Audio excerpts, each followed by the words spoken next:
Bonjour à tous, aujourd'hui nous allons réaliser la sauce Beaumont sans les graines de courge, c'est-à-dire Beaumont sans goussi. Donc sans plus tarder, nous allons commencer. Je vais passer au mixeur oignon, ail, gingembre, anis, poivre noir, coriandre et romarin. Ensuite, j'ajoute la pâte d'épices à de la dinde fumée, du sel, du bouillon d'assaisonnement, un peu d'eau. Je vais couvrir et laisser cuire.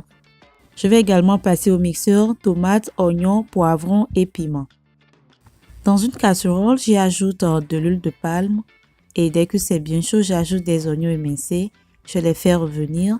J'ajoute du concentré de tomate. Je vais faire cuire 3 à 4 minutes. Ensuite, j'ajoute la pâte d'épices. Je mélange bien. Je laisse cuire 1 à 2 minutes et je vais rajouter ma mixture de tomates. Voilà. Je mélange bien. Je vais couvrir et laisser bien cuire jusqu'à ce que l'huile ne sorte à la surface. N'oubliez surtout pas de surveiller régulièrement pour que ça ne crame pas au fond de la casserole. Je vais rajouter les dindes fumées et je vais rajouter l'eau de cuisson de la dinde. Je mélange bien pour voir la consistance. Donc je vais rajouter encore un peu d'eau. Il ne faudrait pas que ça soit trop liquide. Je vais goûter pour ajuster l'assaisonnement avec du sel, du bouillon d'assaisonnement. Je rajoute les poissons fumés et je vais mélanger délicatement pour qu'ils ne se cassent pas. Ensuite, je vais encore diluer avec un peu d'eau. Je vais goûter. Je trouve que l'assaisonnement est bon. Je vais couvrir et laisser mijoter environ 5 à 7 minutes. J'ajoute la poudre de crevettes et de petits poissons fumés.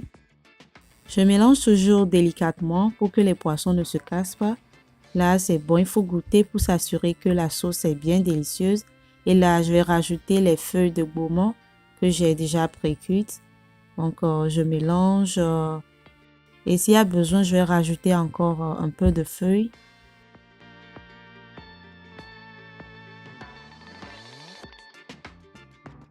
Je vais goûter et ajuster l'assaisonnement avec un peu de sel. Et je vais rajouter en même temps les oignons, poivrons, piments, toutes les garnitures. Ensuite, je vais couvrir, laisser mijoter à feu très doux environ 5 minutes. Et là, c'est bon. L'huile est remontée à la surface. Voilà, notre sauce est toute prête à être dégustée avec soit du riz, de la pâte ou des bouts d'acassa. Nous sommes donc arrivés à la fin de la recette. J'espère que vous l'avez aimé. Likez, commentez, partagez avec vos amis et on se retrouve à la prochaine. D'ici là, portez-vous bien. Bye bye.